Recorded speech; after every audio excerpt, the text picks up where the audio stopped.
It's amazing. This is completely red, and yet the camera doesn't show us a red disc. It shows us a white disc with a red perimeter. What a different morning. Just contrast the three last mornings, yesterday and the day before and today. Such different skies.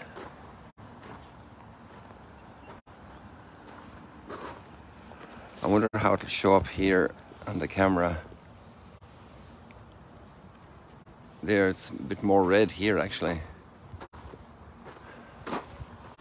Buenos días, ¿cómo están?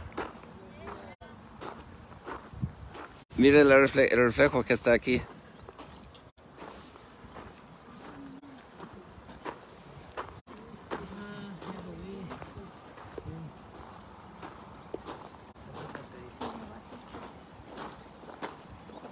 Here it's even redder. Well, it's getting back into the white form yet of the disc.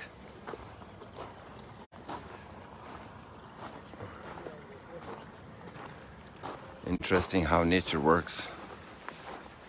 Good morning. Where are you guys from? Texas. I heard of that place. That's part of Mexico, is it? No, it's the best country in the United States. It's the best country in the United States. Morning, Bogota. Very good. So where? I know you. Yes. Baruch haba. So what community? Are you with a special group or something?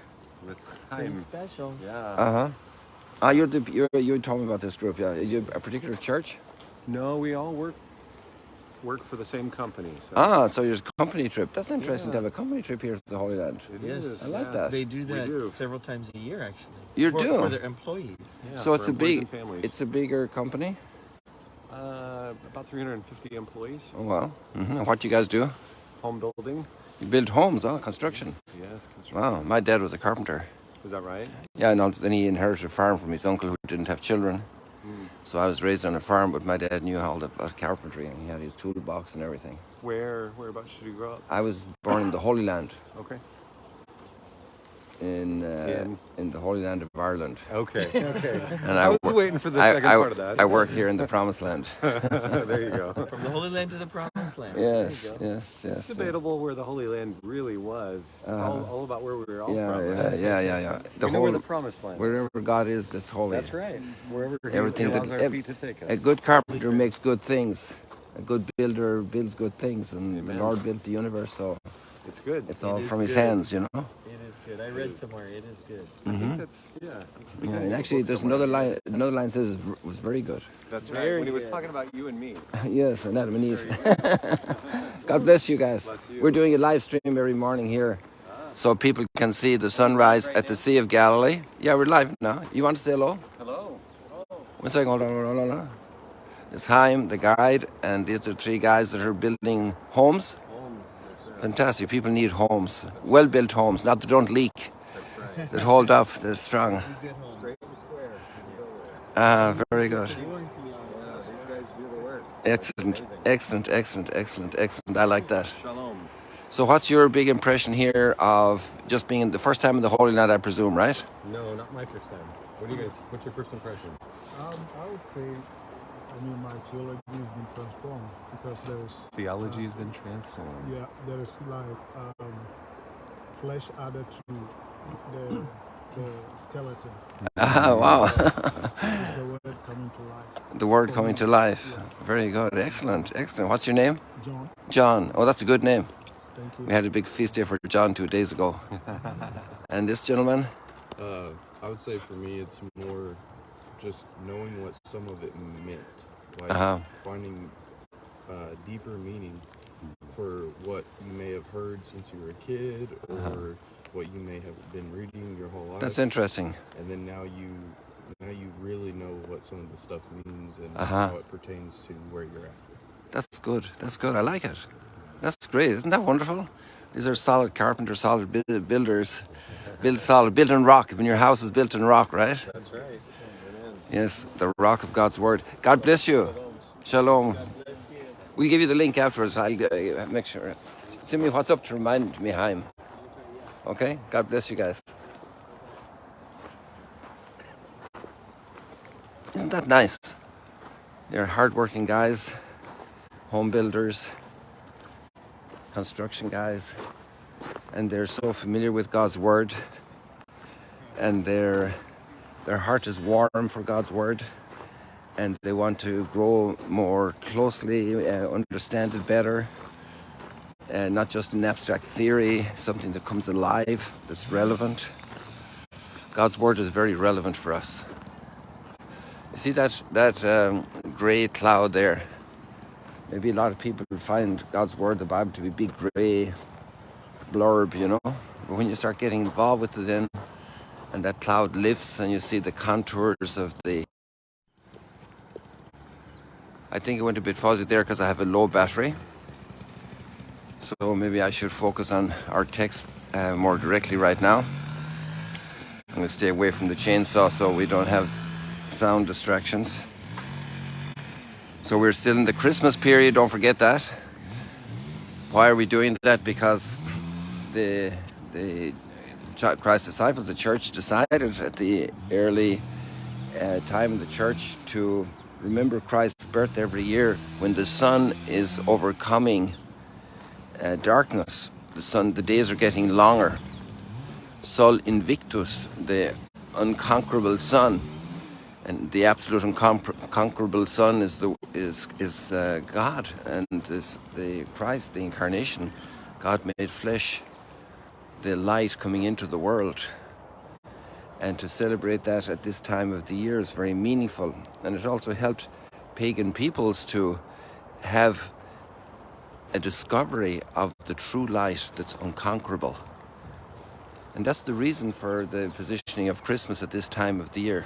Sometimes you see superficial criticisms of that it's the adoption of a pagan feast. No, it's the transformation. It's the understanding of where the real light is. And so this time of the year is a metaphor for the impact of Christ's birth in the world. So then the light in our life grows more and more the more we look upon him and his life and what he brought. So with the first reading of John, continuing the first letter of John, first reading is from that. And how knowing Jesus is actually to follow his commandments. And that's a challenge. You know, you could know Aristotle and Plato and other teachings, understandings of life, and you could know 10 or 15 different ones. But to really know Jesus, you have to follow his way. And that's why he called disciples here at the Sea of Galilee to come after him, to come follow me. Not just a physical following geographically, but a following of mind and heart and soul. A following discovery of forgiveness, for example. You could hear all the theory about forgiveness, but when you follow him and forgive, then you know him better, because you know the nature of forgiveness. When he washed the feet, if we follow him and assume attitudes of service, then we are like these guys, in other words, the home builders. You know, you have the sense that these are guys that obviously it's a company that has a very good attitude, and it wants its workers to have a trip like this, and it brings more and more groups of the same company's workers, over 300 employees, and they're bringing groups. You know, that's a commitment. But I'm sure this is also very good for the company because they have a great common understanding. I think it's a great thing for a family to come to the Holy Land together, because it helps us to discover our deepest foundations, and in that sense also following the builder's image, to build on the rock of God, on the rock of God's revelation to humanity, to build with this light. And it's often we have, in fact I have to guide a family this morning at 9 o'clock. I think their grandparents and children and grandchildren had another family like that very recently. In fact, there's another one coming on Friday, tomorrow. So it's a great thing, and if workers come together, or an association that's doing particular work, or teachers in a particular school, or teachers and students, they come together, there's something very solidifying about relationships that an experience in the Holy Land does. Every trip and every little project people do together is good for them. It's good for unity, for bonding. But in this particular way, I find that I see that since I came here in the very beginning, actually 16 years ago, that this experience is a marvelous gift for people. Just a little detail here, they're cutting all these branches, pruning these trees in our neighbor's property. We did this last year, or 2 years ago, I think it was. So there you can see over here, the problem with eucalyptus trees is it's apparently easy for big branches to fall off, and that's a liability. People could get hurt. And so they're doing a lot of trimming here these days. It's a bit noisy, but that's part of life. Sometimes you have to go through those tasks. So even those words, isn't that amazing, that amount that's in those words of John's letter today? The way we may be sure that we know Jesus is to keep his commandments. Because we could say easily that we know who Jesus is. We know Jesus. We're even baptized. We even call ourselves Christians. We even go to church, you know. But you know, he also said one time about the end of life at the Last Judgment. And now it's the end of the year. It's a good time to do a little review of our life, where we stand. And he says, you know, that people are going to call out, Lord, Lord, Lord, you were in our streets. You walked in our town. You did miracles there, you know. I do not know you. And the son who went and said, I'm going to, I don't want to do what you're asking me to do. And then the other son said, I will do it, Dad. But he didn't do it. And the one who said who wouldn't do it, went and did it. You see this priest walking here? I know him since he was in 8th grade in Michigan when I did my internship. And now he's 25 years a priest. And he's one of the priests who was here on renewal, on a special pilgrimage for their 25th anniversaries.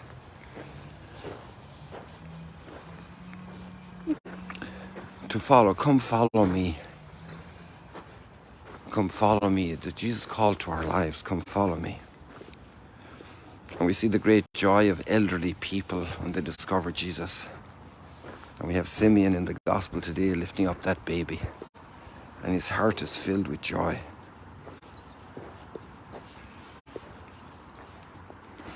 Let the heavens be glad and the earth rejoice.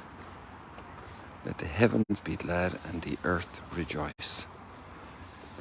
That's our psalm today. And there you can see the clouds becoming nicer over here, filled with light. And we leave it like that for today, people. Yesterday, when I was ready to do the little selfie moment, I hit the finish button, and I apologize for that. I didn't want to do that, but that's life. God bless you. See you later, alligators. Switch over to Instagram for a moment before my battery dies.